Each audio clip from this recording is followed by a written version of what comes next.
être honnête, je ne savais pas qu'il y avait une plainte contre moi. Je sais qu'il y a plainte contre d'autres personnes, mais je ne savais pas que j'étais dedans parce que il y a un moment, je me suis un peu éloigné. J'ai pas eu trop l'information. Même ma question est la suivante. J'aimerais savoir, sur ces 40 personnes, est-ce qu'il y a d'autres, certains qui sont déjà en prison? C'est ma question. Et si c'est le cas, combien de 40 qui est en prison? Tu sais, quand un dossier est en instruction, on ne dit pas ce genre de choses. Les gens sont en prison quand même. Mais je ne peux pas le dire parce qu'on ne sait pas qui nous écoute. Les gens sont en prison et d'autres sont en contrôle judiciaire. Ok, d'accord. J'ai compris.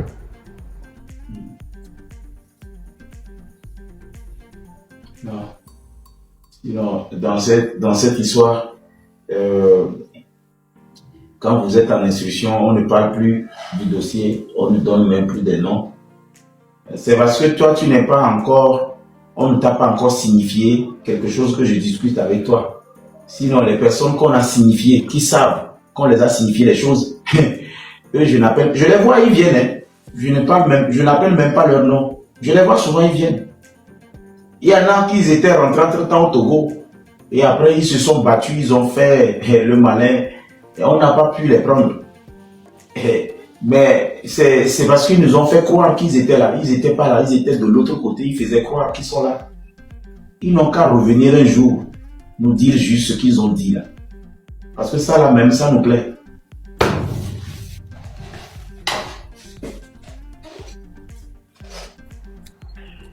Donc, ils ont peur.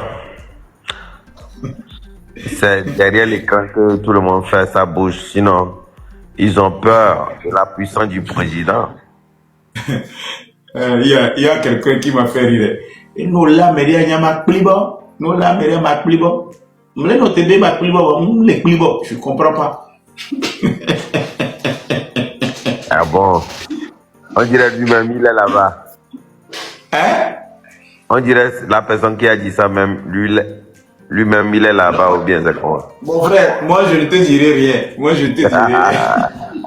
Ya. C'est maintenant tout va commencer. Non, tu sais, il y a une particularité au niveau du Togo.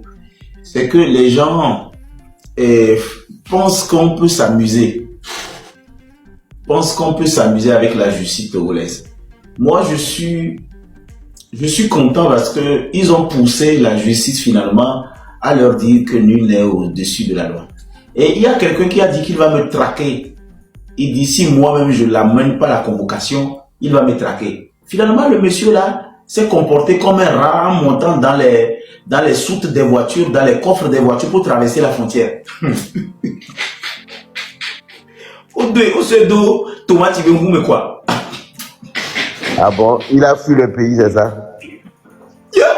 Il a fui le pays là. Ah bon? Ça, tu sais combien de personnes qui ont fui le pays dans cette histoire? Il y a au moins 4 personnes. Ah bon? Il y a des vrais dossiers.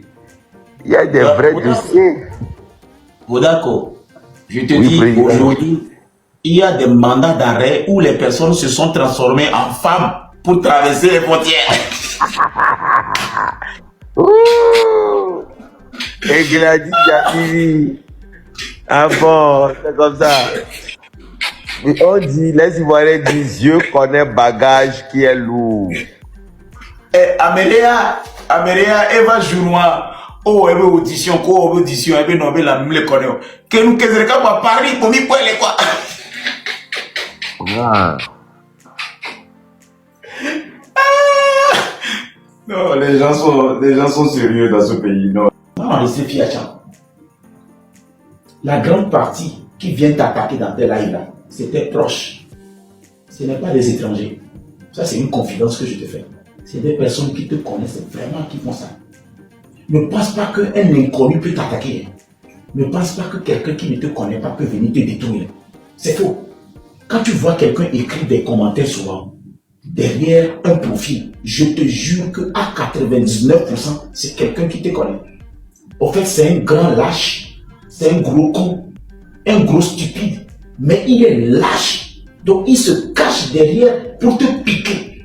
Et quand toi tu t'énerves, il est content.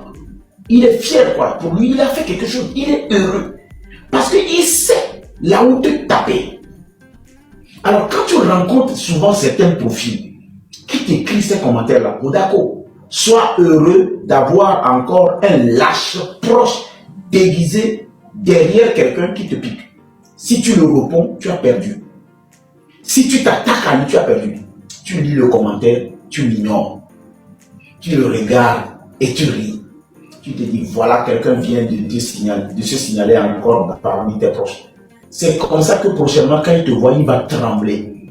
Te le fait et tu as mal, il viendra encore faire. S'il te le fait, tu réagis, il viendra encore demain. Ils peuvent venir beaucoup. Laisse-leur écrire. Ils peuvent écrire toute la journée. D'accord, laisse-les écrire. Une chose tu dois savoir, celui qui écrit ça, il te connaît. Aucun inconnu ne tombera sur mon live et va commencer par m'insulter. C'est souvent mes proches. Les faux amis. Les déceptions. Il y a une partie, c'est des faux amis. Ils se cachent derrière, ils font de n'importe quoi. Il y a une partie, ok, et ils arrivent à la société. Il y a une autre partie qui, c'est des déceptions. Peut-être c'est des filles avec qui tu es allé, ça n'a pas marché. C'est des filles que tu as grondées, qui se cachent, ou c'est des proches de ces filles, ou des parents de ces filles. Alors quand c'est comme ça, tu dois juste être stoïque. Le premier mot c'est stoïque. Il faut être stoïque. Tu encaisses et tu regardes. C'est pas que ça ne te fait pas mal, mais tu ignores. Parce que ce mal ne sera jamais physique. Ce mal sera éphémère. Ce mal sera, comme on appelle, frivole. Quand tu coupes le live, tu vas bien manger. Et tu dis, waouh, on va ouais, ok. Comment est-ce qu'on peut être bête comme ça? Moi, je ne vais jamais dans les lives des gens que je déteste. Je n'irai même pas. Je vais prendre mon crédit, mon forfait.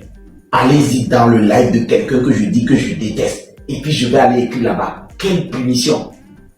Mais c'est quelle corvée? C'est quoi ça? C'est une malédiction? Moi, je ne t'aime pas. Je vais aller jusqu'à dans ton live pour aller t'écrire. Toi qui ne m'as pas payé portable, tu ne m'as pas payé connexion, tu ne m'as pas payé forfait, tu ne me nourris pas, je ne t'aime pas. Et puis je vais aller dans ton live et me mettre à t'écrire. Oh, je ne sais même pas si tu existes. Alors, Odako, crois-moi, ce nouveau départ dont tu parles, je suis en train de t'étudier. Il y a une chose que tu as encore dit aujourd'hui qui collabore avec ce que tu m'as dit hier. Tu as dit, je veux changer. Ces personnes m'ont fait du mal. Et tu as en même temps dit, j'ai encore fait une vidéo pour répondre à quelqu'un qui me fait du mal. Ce qui veut dire que chaque jour, tu feras les erreurs du jour qui se lèvent. Mais quand tu remarques que c'est une erreur, tu peux te repentir. Tu peux présenter des excuses 1000 fois, mon frère. Si 1000 fois tu as reconnu ces erreurs, tu présentes tes excuses 1000 fois. Si la personne est dotée d'une maturité, et tant que les erreurs que tu as faites, ces erreurs-là ne l'ont pas tué, ne l'ont pas causé un préjudice irrécupérable, je te jure que tu seras toujours une personne que Dieu aime. Et sache une chose, le projet que j'ai lancé et le projet d'aide prisonnier là, Moudako, aujourd'hui, chaque Togolais est un prisonnier ambulant. Chaque jeune Togolais qui allume sa caméra est un prisonnier à moitié. Moi, je sais une chose, si tu me fais vraiment confiance, toutes ces personnes-là qui t'appellent aujourd'hui d'un nom, le moment viendra où ils vont te dire, on est désolé. Moi, en tout cas, je sais que beaucoup vont s'allier demain. Ce n'est qu'une question de temps. Ils vont reconnaître un jour que ce monsieur, on l'a fait du mal pour rien. Parce que ma bouche que tu vois là, dans mon cœur là, si je veux te faire quelque chose, je te le dis, on te regardant. C'est comme toi, Rodako, tout à l'heure. Quand je vais te gifler, je vais te dire, je vais te gifler. Et je te dirai avec quelle main je vais utiliser pour te gifler. Et je te dirai même le côté de la main que je vais utiliser pour te gifler. Je ne surprends jamais. Je ne suis pas mesquin. J'ai déposé une plainte contre 40 personnes. Je suis venu, j'ai appelé tous leurs noms. C'est eux qui ont pensé que je mentais. C'est eux qui ont pensé que je blaguais. J'ai non seulement cité leur nom, je leur ai donné la position. Je leur ai dit que je suis sérieux. Ça veut dire que je leur ai même dit que c'est moi qui a fait. J'aurais pu me taire. Vous n'avez pas vu? Quand j'ai dit ça, ils ne m'ont pas pris au sérieux. Le reste là, je ne dis plus. Je ne dis pas qui a été convoqué, qui a été arrêté, qui a été enfermé, qui a été envoyé en prison, qui est en contrôle judiciaire, qui ont poussage, quel mandat d'arrêt on a émis. Je ne dis plus tout ça. Parce que quand je l'ai dit, je le disais pour que les gens se répondent. Quand Dieu veut te frapper là, il envoie un songe qui te dit méfie-toi, je vais faire ceci. Si Dieu a pu te donner un rêve pour te dire méfie-toi, ça veut dire qu'il ne veut pas te tuer, il veut que tu changes. Si tu ne changes pas, il va te frapper. Je vais m'arrêter ici en vous disant que les vidéos que j'ai partagées, ces vidéos-là sont lourdes de sens. Et les 3 comptes que vous voyez là, c'est mes comptes. C'est vrai qu'il y a des administrateurs qui géraient ça. Ces administrateurs, je les ai tous renvoyés. Parce qu'ils sont partis débloquer des individus que j'avais bloqués il y a de cela longtemps. Ça fait plus de 2000 comptes qu'il a débloqués. Et ces 2000 comptes qu'il a débloqués, il y en a qui viennent encore écrire des commentaires. Mais vous allez maintenant écrire beaucoup de commentaires, on ne va même plus vous considérer. Avant, vous l'écrivez, ça faisait mal. Le gars a grandi, le gars a mûri.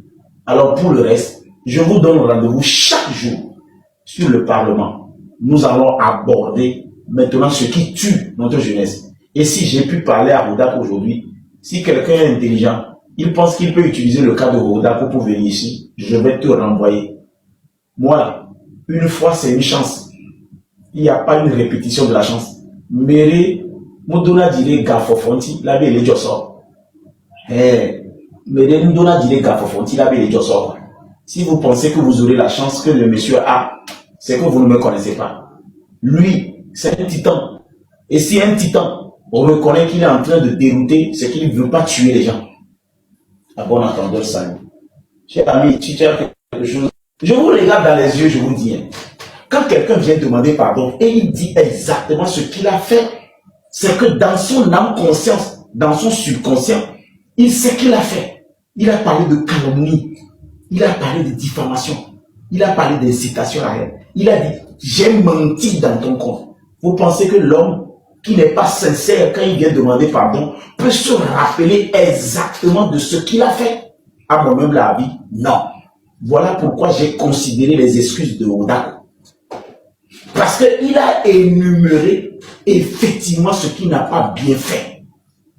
Et là où je suis, si prochainement le juge d'instruction m'appelle, il me dit, dans les 40 personnes là, est-ce que telle personne là qu'on appelle Rodako là, est-ce que tu retires ta plainte ou tu maîtrises ta plainte?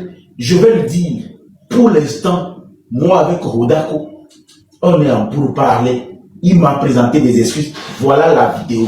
Et dans cette vidéo, voilà la vidéo. Il m'a présenté les excuses. Ce qui veut dire que même si demain, on mettait la main sur Rodako un jour dans cette affaire et qu'on le ramène pour mon cas, quand on va arriver, je vous dis qu'on serait plutôt dans une conciliation en amiable, dans un règlement en amiable, c'est-à-dire le préjudice que ces propos m'ont causé, je lui dirai ça en face. Et la justice va l'énumérer en fonction des preuves que j'ai apportées et surtout les conventions que j'ai dû perdre et les contrats que j'ai dû perdre. On va estimer ce qui m'a causé comme dommage et on va régler ça. Mais je n'accepterai pas que ce monsieur aille en prison. Parce que quoi? On ne peut pas être ici et se jouer les faux coups. Parce que s'il n'était pas sincère, il ne viendrait pas devant 249 personnes. Maintenant, vous les 255 personnes, je voudrais vous faire une confidence. Ce matin, vous avez vu le compte Parlement là. J'ai partagé 4 vidéos. Le Parlement ici, qui est ici aussi 2, j'ai partagé aussi 4 vidéos. Le Parlement ici là, j'ai partagé aussi 4 vidéos. Effectivement, Tata, ouais, il devient vraiment fou. Hein. Tu as remarqué, non? Oh, alors où je suis en train de parler, je suis à l'asile comme ça. Et tu viens comme ça. Parce que tu cherchais un fou que tu n'as pas trouvé, finalement, tu t'es retrouvé dans un live de fou. Et il faut être vraiment folle pour se promener, pour trouver un fou. Et c'est vrai, il devient vraiment fou. Et je te l'accorde. Parce que vos gens là, vos gens On les connaît. Nous n'allons plus vous nous énerver contre des gens qui ont des faibles esprits. Quand tu dis des choses aussi sérieuses, leur cerveau bug, il dit tu es fou. Quand tu dis des choses qu'il ne comprend pas, il dit tu es malade. On comprend. Mais je vais te faire une confidence. Hein. Tu penses que ta maman qui t'a mise au monde, ta maman qui t'a porté dans son ventre, finalement ses seins sont tombés, elle t'a porté dans son ventre 9 mois, son ventre a ballonné, et t'a accouché. Tu penses que c'est pour que tu deviennes quelqu'un qui écrit des commentaires dans des lives des gens que tu ne connais pas. Tu te promènes de TikTok en TikTok.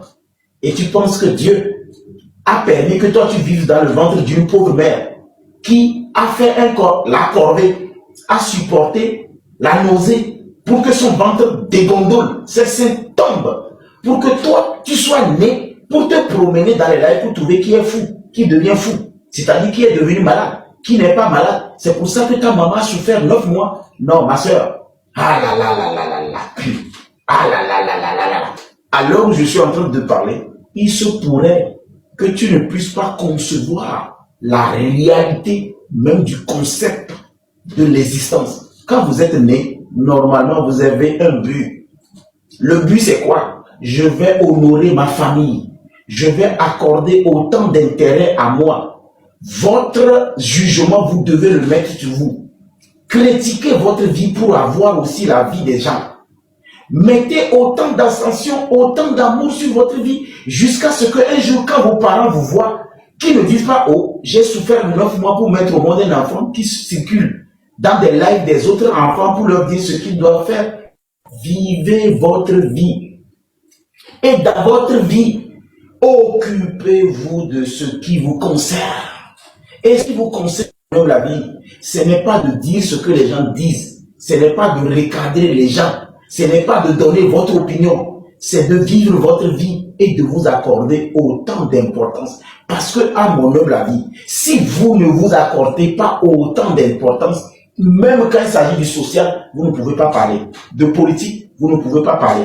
De santé, vous ne pouvez pas parler. De culture, vous ne pouvez pas parler.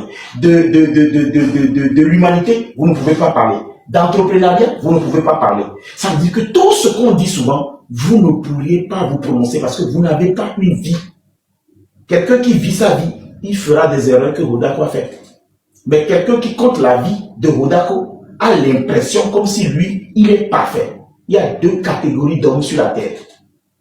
Des gens qui vivent leur vie et font des erreurs, et les gens qui comptent les histoires des vies des autres, qui pensent qu'ils sont parfaits. Lui, il est là à parler de ta vie.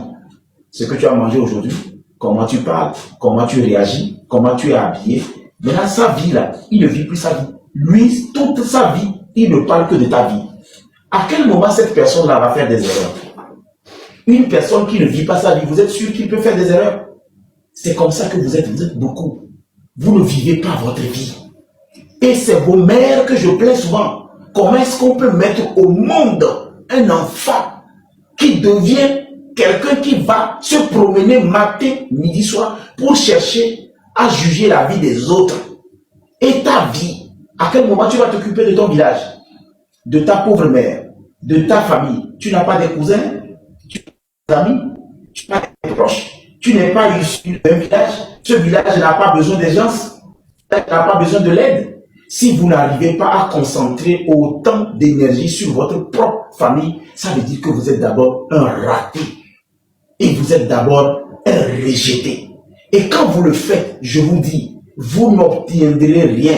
C'est celui qui critique sa vie qui devient meilleur. Mais quand vous critiquez la vie de l'autre, il deviendra forcément meilleur. Mais votre vie reste stable. Bref, soyez sûr que là où je suis là, matin, midi, soir, je serai là. Ça, c'est un. Et vos commentaires, je vous lance un défi. Ça ne me ferait ni chaud, ni froid. Parce que vont s'évaporer quand je coupe le live. C'est comme ça que j'ai compris finalement la chose et que je ne réagis plus. Quand je coupe le live, ces commentaires partent. Je vais dormir dans un lit. Toi, tu vas dormir sur ta natte. C'est-à-dire, rien ne change quoi. Tu es dans une pièce, tu resteras dans ta pièce. Tu es dans une villa, tu resteras dans ton villa. Tu te couches par terre, tu vas te coucher par terre. Ça veut dire que ça ne va pas changer ma chemise, ni la couleur de ma cravate, ni mon manger, ni ma boisson, ni la climatisation. Maintenant, à quel moment, moi, je dois t'accorder autant d'intérêt jusqu'à te juger? Parce que quand je coupe le live, si tu es dans une toilette publique, tu vas continuer par aller aux toilettes publiques. Si tu te mets en rang pour chier chaque matin, tu vas continuer cette vie. Si tu es dans une cour commune, tu vas rester là-bas. Si tu marches à pied, tu vas rester là. Si tu dors sur la natte, tu vas dormir là-bas. Si tu n'as pas de maison, tu vas être là-bas. Maintenant, toi, tu vas venir m'écrire un commentaire. Je vais prendre en compte le commentaire au point d'oublier que quand je coupe le live, tout ça là n'existe pas. C'est que je suis une bête et je ne suis pas resté derrière la classe pour étudier. Écrivez vos commentaires. Et quand on coupe le live, et Rodako, c'est ce que je vais t'apprendre aujourd'hui. La première des choses que je vais t'apprendre, parce que tu dis, je suis venu pour apprendre chez toi. La première des choses que je vais t'apprendre, Rodako, quand les gens t'écrivent des commentaires, ignore ces commentaires. Quand les gens te disent des choses que tu n'es pas, toi, tu sais ce que tu es. Il n'y a qu'une seule personne qui peut se mentir, c'est toi-même. Tu sais que tu n'es pas ce que les gens disent. Ils peuvent écrire ça 1000 fois. Tu ne considères même pas ça. Ils finissent d'écrire, tu coupes ton live, tu t'en vas boire ton champagne, tu t'en vas dans une 3 lits badja, douche, je ne sais pas, 5 étoiles, et lui va dormir aussi dans sa natte. Il va aller dans sa toilette publique, il va retourner dans sa cabane, et beaucoup de personnes, ils vont greffer les wifi. Ils se promènent en ce moment et elle n'est pas dormie. Les gens amènent le wifi. Et toi, tu vas perdre ton énergie pour le répondre. Pourtant, toi, tu as un boss de canal chez toi. Et tu es dans un grand lit. Et tu vas répondre à quelqu'un, tu ne sais même pas s'il est dans les toilettes en train de t'écrire. Autant qu'on ne le fait plus jamais. Ça, je te le dis, ne le fais plus jamais. Tu ne sais pas si la personne c'est un criquet. Tu ne sais pas si c'est une grenouille. Tu ne sais pas si c'est un gecko. Tu ne sais pas si c'est un cafard. Tu ne sais pas si c'est quelqu'un qui a laissé son téléphone et puis un chien est venu marcher dessus. Et le chien a laissé des traces. Et toi, tu te permets à répondre. Boum, boum, boum, boum, boum. Cher ami, tu le fais, il rigole.